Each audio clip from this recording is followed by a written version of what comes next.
بسم اللہ الرحمن الرحیم۔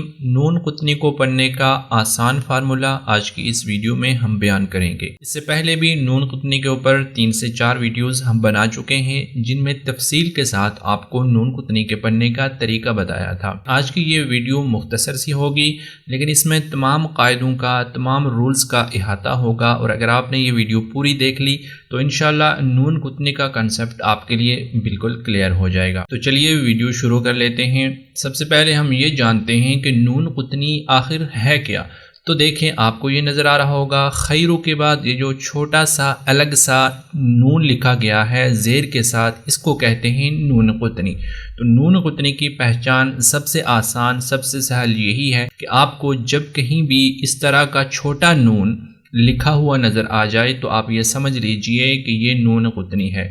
بعض جو دوسرے نون ہوتے ہیں، وہ الفاظ کے نون جو باقی حروف کے ساتھ مل کر آتے ہیں، وہ اس طرح ہوتے ہیں، یعنی وہ بڑی شیپ میں ہوتے ہیں اور باقی جو حروف ہوتے ہیں ان کے جتنے ہی ہوتے ہیں، لیکن جو نون قطنی ہوتا ہے یہ ہمیشہ اس طرح چھوٹی شیپ میں لکھا جاتا ہے۔ یہ نون قطنی کی پہچان ہو گئی۔ دوسرا اہم پوائنٹ یہ ہے کہ کیا نون قطنی کو پڑھنا ضروری ہے یا نہیں؟ تو اس کا جواب یہ ہے کہ کبھی نون قطنی کو پڑھنا ضروری ہوتا ہے اور کبھی آپ کو اختیار ہوتا ہے، یعنی آپ نون قطنی کو پڑھ بھی سکتے ہیں اور اس کو چھوڑ بھی سکتے ہیں۔ پڑھنا کب ضروری ہوتا ہے؟ کہ جب نون قطنی آیت کے درمیان میں ہو، جس طرح کہ یہاں پر آپ کو اس مثال میں نظر آ رہا ہوگا۔ پارہ نمبر 17 سورۃ الحج کی آیت نمبر 11 میں یہاں پر نون قطنی آیت کے درمیان میں ہے، آیت اس سے پہلے کہیں نہیں ختم ہو رہی۔ اسی طرح یہ جو دوسری مثال ہے، یہاں پر بھی آپ کو یہ عادہ کے بعد یہ جو نون قطنی نظر آ رہا ہے یہ درمیان میں ہے۔ تو ان صورتوں میں کہ جب نون قطنی آیت کے درمیان میں ہو، اس کو پڑھنا ضروری ہوتا ہے۔ اب اس مثال کو دیکھ لیجئے، یہاں پر نون قطنی آیت کے شروع میں ہے، یعنی اس سے پہلے آیت ختم ہو رہی ہے اور نون قطنی ہے اور اس کے بعد دوسرا لفظ ہے۔ پارہ نمبر 30 سورۃ الہمزہ کی آیت نمبر 2 ہے۔ دوسری مثال پارہ نمبر 29 سورۃ الملک آیت نمبر 2 میں، یہاں پر بھی آپ دیکھیں کہ نون قطنی سے پہلے یہ آیت کے ختم ہونے کا نشان ہے۔ تو اس طرح کی جو جگہیں ہیں کہ جہاں پر نون قطنی آیت کے شروع میں لکھا جاتا ہو، تو وہاں پر نون قطنی کو پڑھنا ضروری نہیں ہے، وہاں پر آپ اس کو چھوڑ بھی سکتے ہیں۔ اب کب چھوڑ سکتے ہیں اور کب نہیں چھوڑ سکتے؟ تو اس کی تفصیل یہ ہے کہ اگر نون قطنی سے جو پہلا والا لفظ ہے اور نون قطنی سے بعد والا جو لفظ ہے، اگر ان دونوں کو آپ ملا کر پڑھیں گے، یعنی آیت کے اوپر آپ وقف نہ کریں، ان دونوں الفاظ کو آپ ملا کر پڑھیں تو نون قطنی کو پڑھا جائے گا۔ اور اگر آپ یہاں پر وقف کر لیں، جس طرح لمزہ کے اوپر آپ وقف کر لیں، تو پھر آپ نون قطنی کو نہیں پڑھیں گے، آپ اس کے بعد جو حرف ہے اس کو پڑھیں گے۔ اسی طرح یہاں پر آ جائیے، اگر قدیر کے اوپر وقف ہوگا تو یہاں پر اس نون قطنی کو نہیں پڑھا جائے گا، اس کو چھوڑ دیا جائے گا، اور اس کے بعد جو حرف ہے حمزہ، اس کو پڑھا جائے گا۔ تو امید ہے کہ یہ بات تو آپ کی سمجھ میں آ چکی ہوگی کہ نون قطنی جب آیت کے درمیان میں ہو تو پڑھنا ضروری ہے، اور اگر آیت کے شروع میں ہے تو پڑھنا ضروری نہیں۔ اگر ملا کر پڑھیں گے دونوں الفاظ کو تب نون قطنی پڑھا جائے گا، وگرنہ نون قطنی کو چھوڑ دیا جائے گا۔ اب جب آپ پڑھیں گے نون قطنی کو، چاہے وہ آیت کے درمیان میں ہو چاہے آیت کے شروع میں ہو، تو نون قطنی کو پڑھنے کا طریقہ ایک ہی ہے، یعنی نون قطنی کے نیچے آپ کو ہمیشہ زیر ہی پڑھنی ہوگی۔ اس کے اوپر زبر نہیں آتی، اس کے اوپر پیش نہیں آ سکتی، کھڑا زبر نہیں آ سکتا، اس کے اوپر جزم نہیں آ سکتی، اس کے اوپر شدہ نہیں آ سکتی۔ یہ ہمیشہ ایک زیر کے ساتھ پڑھا جائے گا اور پڑھا جائے گا۔ اور اس کے نون قطنی کو جب آپ پڑھیں گے تو اس کے بعد جو الف لکھا ہوگا بغیر حرکت کے زبر زیر پیش کو، اس کو نہیں پڑھیں گے۔ اس نون قطنی کو اس کے بعد الف کے بعد والا جو حرف ہے اس کے ساتھ ملائیں گے۔ وہ حرف یا تو شدہ ہوگا، یعنی اس کے اوپر شدہ ہوگا، جس طرح یہ ہے لام کے اوپر، تو نیل لذی پڑھیں گے۔ اور اگر وہ حرف شدہ نہیں ہے الف کے بعد والا تو ساکن ہوگا، جس طرح کہ یہاں پر آپ دیکھیں تو اس کو آپ ساکن حرف کے ساتھ ملائیں گے، تو یہ ہوگا خیر اطمأن بہ۔ تو امید ہے کہ یہ بات بھی آپ کی سمجھ میں آ چکی ہوگی کہ نون قطنی کے نیچے ہمیشہ زیر آتی ہے، اور نون قطنی کو ملاتے ہیں الف کے بعد جو حرف ہوتا ہے شدہ ہو یا ساکن ہو، اس کے ساتھ ملا کر پڑھا جاتا ہے۔ مثال کے طور پر یہاں پر ہم پڑھیں گے بسم اللہ الرحمن الرحیم فَإِنْ أَصَابَهُ خَيْرٌ اطْمَأَنَّ بِهِ۔ تو ہم نے یہاں پر الف کو گرا دیا، نون قطنی کو ملایا ہم نے طا کے ساتھ، خَيْرٌ اطْمَأَنَّ بِهِ۔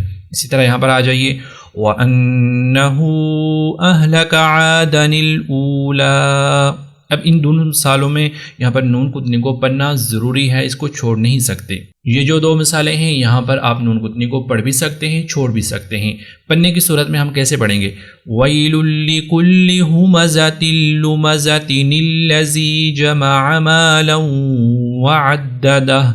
دیکھیں یہاں پر میں نے لُمَزَہ کے اوپر وقف نہیں کیا، اس لیے نون قطنی کو پڑھا، لیکن اگر میں یوں پڑھتا وَيْلٌ لِّكُلِّ هُمَزَةٍ لُّمَزَةٍ، لمزہ کے اوپر وقف کر لیا، اب نون قطنی کو نہیں پڑھا جائے گا، پڑھا جائے گا الذی جمع مالا وعددا۔ اسی طرح آ جائیے تبارک الذی بیدہ الملک وہو علی کل شیء قدیر الذی خلق الموت۔ تو دیکھیں میں نے کیا پڑھا؟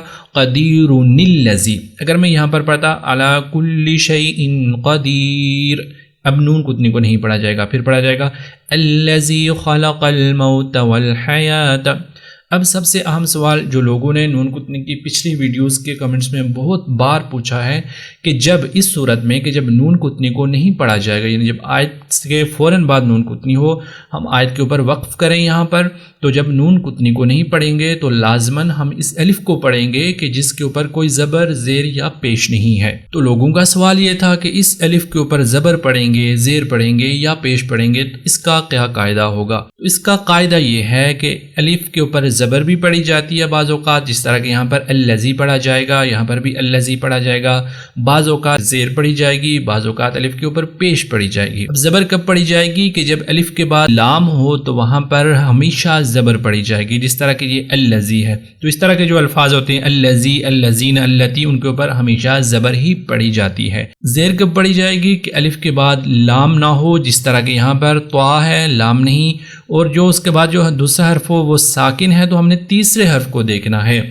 اگر تیسرے حرف کے اوپر زبر ہے یا اس کے نیچے زیر ہے تو پھر یہ جو الف ہوگا اس کے نیچے زیر پڑیں گے ہمیشہ۔ کب؟ کہ جب دوسرا حرف لام نہیں، دوسرا حرف ساکن ہے، اور جو تیسرا حرف ہے اس کے اوپر زبر ہے یا اس کے نیچے زیر ہے، تو اس صورت میں الف کے نیچے زیر ہوگی۔ لیکن اگر جو تیسرا حرف ہے اس کے اوپر پیش ہے تو وہاں پر الف کے اوپر بھی پیش پڑھی جائے گی۔ یہ الف کے اوپر زبر، زیر، پیش پڑھنے کا آسان سا قاعدہ ہے۔ تو امید ہے کہ آپ کو نون قطنی کب پڑھتے ہیں، کب نہیں پڑھتے، جب پڑھیں گے کیسے پڑھا جائے گا، اور جب نہیں پڑھیں گے تو الف اس کے بعد جو الف ہے اس کے اوپر زبر، زیر، پیش کب پڑھے جائیں گے، یہ تمام باتیں آپ کی سمجھ میں آ چکی ہوں گی۔ اگر اس کے متعلق آپ کا کوئی بھی سوال ہے آپ کمنٹس میں پوچھ سکتے ہیں، انشاءاللہ آپ کو اس کا جواب دے دیا جائے گا۔ اگر آپ قرآن کی آن لائن کلاسز لینا چاہتے ہیں تو نیچے دیے گئے ہمارے نمبر پر رابطہ کیجیے، آپ کو انشاءاللہ ایکسپیرینس ٹیچر مہیا کیے جائیں گے جو آپ کو عمدہ طریقے سے تجوید سکھائیں گے۔ ملتے ہیں آپ سے نیکسٹ ویڈیو میں، تب تک کے لیے اللہ حافظ۔